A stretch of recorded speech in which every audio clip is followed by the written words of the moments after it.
ఈరోజు మనం ప్రయాగ్రాజ్లో ఉన్నాం. ప్రయాగ్రాజ్ సంగం ఘాట్ దగ్గర ఉన్నాం. సంగం ఘాట్ దగ్గర మహాశివరాత్రి కోసం చాలా మంది భక్తులు విచ్చేయడం జరిగింది వివిధ ప్రదేశాల నుంచి. అలానే మనకి చూస్తే ప్రయాగ్రాజ్ ఎయిర్పోర్ట్ నుంచి ఈ సంగం ఘాట్కి రావడానికి కేవలం గంటన్నర పట్టింది. గంట ముప్పావు అనుకోండి.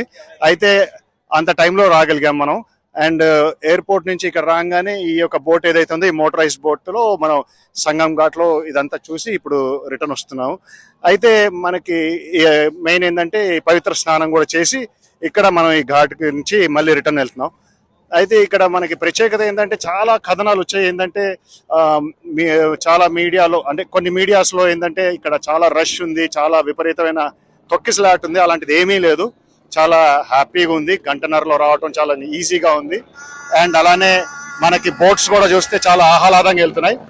రేపటి నుంచి ఇక్కడ బోట్ సర్వీస్ ఆపేశారు, ఎందుకంటే రేపు శివరాత్రి సందర్భంగా ఇక్కడ బోట్ సర్వీస్ అంతా కంప్లీట్గా షట్ ఆఫ్ చేయడం జరిగింది. సో ఇవాళ కేవలం బోట్స్ రన్ చేస్తున్నారు. అలానే మనకి ఇక్కడ ఆంధ్రప్రదేశ్ నుంచి నారాయణ గారు రావడం జరిగింది, మినిస్టర్ ఆఫ్ బేసికల్ క్యాబినెట్ మినిస్టర్గా ఆ ర్యాంక్లో. అలానే మనకి హిమాచల్ ప్రదేశ్ గవర్నర్ గారు కూడా రావడం జరిగింది. అలా విఐపి ప్రోటోకాల్స్ కూడా చాలా మంది వచ్చి ఈరోజు ఈ యొక్క పవిత్ర స్నానం చేయడానికి రావడం జరిగింది. అండ్ వివిధ ప్రదేశాల నుంచి వచ్చి ఇక్కడ అందరూ పవిత్ర స్నానాలు చేసుకుంటున్నారు.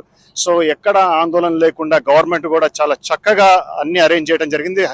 అండ్ రోడ్ వేస్ ఎస్పెషల్లీ చూస్తే చాలా బాగా రోడ్స్ బిల్డ్ చేశారు, చాలా చక్కగా ఉన్నాయి. అండ్ మనకి ఎక్కడ ట్రాఫిక్ జామ్ లేదు, ఎక్సెప్ట్ కాస్త ఘాట్ దగ్గరకు వచ్చే దగ్గర కొద్దిగా ట్రాఫిక్ జామ్ అనిపించింది తప్ప అదర్వైజ్ ఏమీ ఇబ్బందులు లేవు. అండ్ అంతా బాగా జరిగింది ఇక్కడ.